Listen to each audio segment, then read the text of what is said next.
പയ്യനെ സംബന്ധിച്ചിടത്തോളം അത് 3 രാവും 3 പകലുമായിരുന്നു. അവൻ ഒരു തവണ പോലും കണ്ണ് ചിമ്മിയിരുന്നില്ല. ശ്വാസമെടുക്കാൻ പോലും അവനതിന് ധൈര്യമുണ്ടായിരുന്നില്ല. കാരണം ഒരു അപകടകാരിയായ സോംബി അവന്റെ മുന്നിൽ നിൽക്കുകയായിരുന്നു. അത് അവനെ ഏതു നിമിഷവും ആക്രമിക്കാൻ തയ്യാറുള്ളതുപോലെ തുറച്ചു നോക്കുന്നുണ്ടായിരുന്നു. പയ്യൻ പൂർണ്ണമായും ഒരു പ്രതിമയായി മാറിയത് നന്നായി. അതുകൊണ്ട് മാത്രമാണ് പയ്യൻ ഇപ്പോഴും ജീവിച്ചിരിക്കുന്നത്. പക്ഷെ പ്രശ്നമെന്തെന്നാൽ ഈ സോംബി വളരെ സൂത്രശാലിയായിരുന്നു. ഈ ഡമ്മി ഒരു യഥാർത്ഥ മനുഷ്യനാണെന്ന് അവന് സംശയം തോന്നിത്തുടങ്ങി. അതിനാൽ അവൻ അവിടെ നിന്ന് കണ്ണ് ചിമ്മാതെ പയ്യനെ നോക്കി നിന്നു.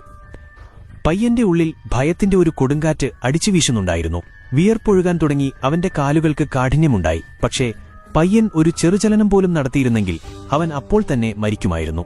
അവൻ ഏകദേശം വീഴാറായപ്പോൾ പെട്ടെന്ന് ഒരു വൃദ്ധ ഓടിവന്നു. സോംബിയുടെ ശ്രദ്ധ അവളിലേക്ക് മാറി.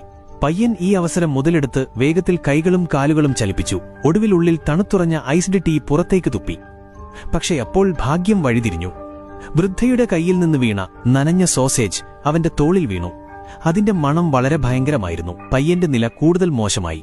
അവനപ്പോൾ ഛർദ്ദിക്കാൻ പോവുകയായിരുന്നു. പക്ഷേ അപ്പോൾ അവൻ കണ്ടു, ചൌഡു അവന്റെ അടുത്ത് നിൽക്കുന്നു, ഒരു ഡമ്മി പോലെ അനങ്ങാതെ. പയ്യന് ധൈര്യം വന്നു. ചൌഡുവിന് അത് ചെയ്യാൻ കഴിയുമെങ്കിൽ എനിക്കും അത് ചെയ്യാൻ കഴിയുമെന്ന് അവൾക്ക് തോന്നി. അവൾ മനസ്സിനെ പറഞ്ഞു മനസ്സിലാക്കുകയും എല്ലാം നിയന്ത്രിക്കുകയും ചെയ്തു. മറുവശത്ത് ചൌഡു തന്റെ നീക്കങ്ങൾ ആരംഭിച്ചു. അവന്റെ മെലിഞ്ഞ ശരീരം മുതലെടുത്ത് അവൻ സാവധാനം സോംബിയുടെ അടിയിൽ നിന്ന് പുറത്തേക്ക് വരാൻ തുടങ്ങി. കുറച്ചുകൂടി സമയം ലഭിച്ചിരുന്നെങ്കിൽ അവൻ രക്ഷപ്പെടുമായിരുന്നു എന്ന് തോന്നി. പക്ഷെ അപ്പോൾ ഒരു മനുഷ്യന്റെ തല പയ്യന്റെ ട്രോളിയിൽ വീണു. അതിന്റെ ഊഷ്മളമായ അനുഭവം ചൌഡുവിന് ഒരു പേടിസ്വപ്നം പോലെയായിരുന്നു. എല്ലാം ഇപ്പോൾ പുറത്തുവരുമെന്ന് അവന് തോന്നി. അവൻ അവിടെ തന്നെ ഛർദ്ദിച്ചു. സോംബി ഞെട്ടിപ്പോയി. ഇതെല്ലാം ഒരു നാടകമാണെന്ന് അവന് മനസ്സിലായി. അവന് ദേഷ്യം വന്നു. എല്ലാ സോംബികളും ചേർന്ന് ചൌഡുവിനെ ആക്രമിച്ചു. ഏതാനും നിമിഷങ്ങൾക്കുള്ളിൽ ചൌഡു ചൈനീസ് നൂഡിൽസ് പോലെയായി. ഇതെല്ലാം കണ്ടപ്പോൾ പയ്യൻ മനസ്സിലാക്കി ഇനി കാത്തുനിൽക്കുന്നത് മണ്ടത്തരമാണെന്ന്. അവൻ ഓട്ടി.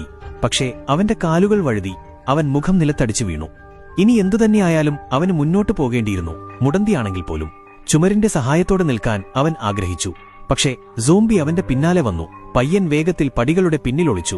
പയ്യൻ ഭാഗ്യം കൊണ്ട് രക്ഷപ്പെട്ടു. സോംബിക്ക് അവനെ തിരിച്ചറിയാൻ കഴിഞ്ഞില്ല. സോംബി അവിടെ നിന്ന് പോയ ഉടൻ പയ്യൻ വളരെ സന്തോഷവാനായി. അവൻ സന്തോഷത്തോടെ നൃത്തം ചെയ്യാൻ തുടങ്ങി. പക്ഷേ സന്തോഷം അല്പം കൂടുതലായിപ്പോയി. അവന്റെ നൃത്തത്തിന്റെ ശബ്ദം സോംബി കേട്ടു. സോംബി തിരികെ വന്നു. പയ്യൻ വീണ്ടും ഒരു ഡമ്മിയാകാൻ ശ്രമിച്ചു.